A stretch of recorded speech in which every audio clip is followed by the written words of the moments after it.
I call Senator Henderson. Thank you very much, Madam Acting Deputy President. Ensuring that as a nation we care for Australians with disability is one of our most important responsibilities. As a former Assistant Minister for Disability Services, this is a responsibility which is very close to my heart. The NDIS is an incredible scheme, unlike anything else in the world. But we, as a government and as a nation, have to make sure it continues to operate in the best interests of people with disability at all times. The National Disability Insurance Scheme Amendment Strengthening Banning Orders Bill is another critical step in protecting those in our community with a disability.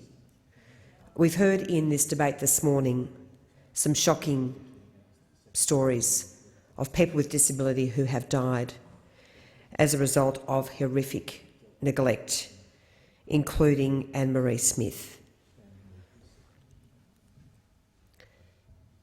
It is pretty incomprehensible to imagine that Anne-Marie Smith was left in her woven cane chair, dying from septic shock, multi-organ failure, severe pressure sores, malnutrition, and issues connected with her cerebral palsy. No nutritional food, very poor personal hygiene, and that's being kind, I have to say.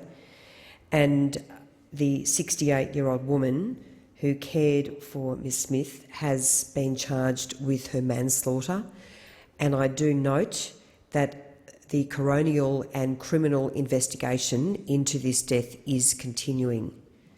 And so I will be circumspect in what else I say because of that.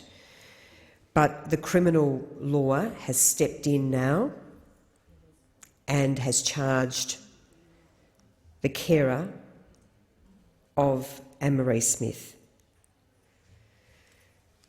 It is actually reprehensible to consider that people with disability are subjected to abuse, neglect, and to horrendous treatment like that which Anne-Marie Smith suffered. And that is precisely why the Morrison government has initiated the Royal Commission into Violence, Abuse, Neglect and Exploitation of People with Disability. So I want to say, in relation to the further issues that have been raised by Senator Griff in particular, our work is not done. Our work is not done. We await what we expect will be very comprehensive recommendations from the Royal Commission into the further action that our government needs to take to protect people with disability. The NDIS Quality and Safeguards Commission, of course, does play a very important role in protecting people with disability, in ensuring they have the very best of care, support and respect. And, of course, we know the Commissioner has the power to make a banning order to prevent a provider or worker providing any NDIS supports or services, but the powers of the Commissioner do not currently extend to making a banning order against a former employee of an NDIS provider, including someone who may have been terminated as a result of their horrendous conduct against a person or persons with disability.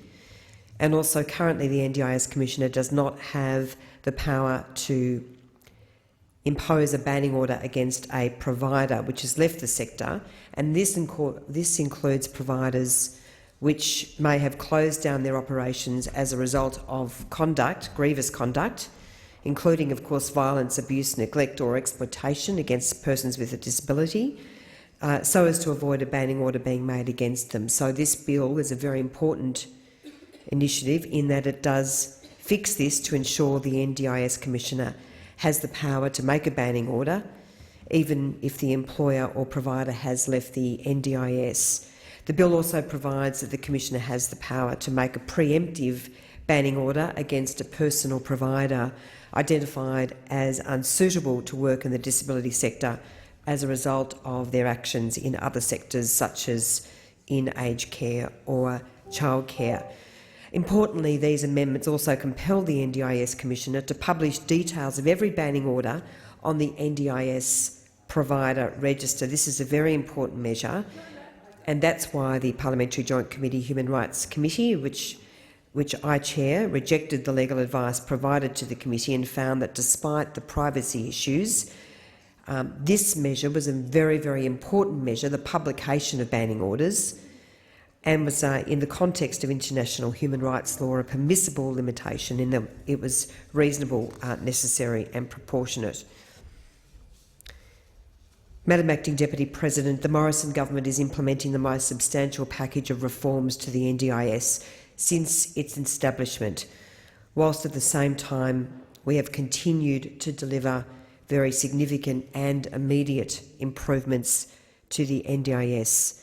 We now have more than 400,000 participants in the world-leading scheme, an increase of approximately 100,000 participants over the past 12 months, and a compelling figure, 175,000 people are receiving supports under the scheme for the very, very first time. This is a scheme of which we should all be mightily proud. It was initiated with bipartisan support and, of course, as has been made very clear, the NDIS is demand-driven and fully funded, so I just want to take issue, obviously, with the misrepresentation made by Senator Bilyk in her contribution.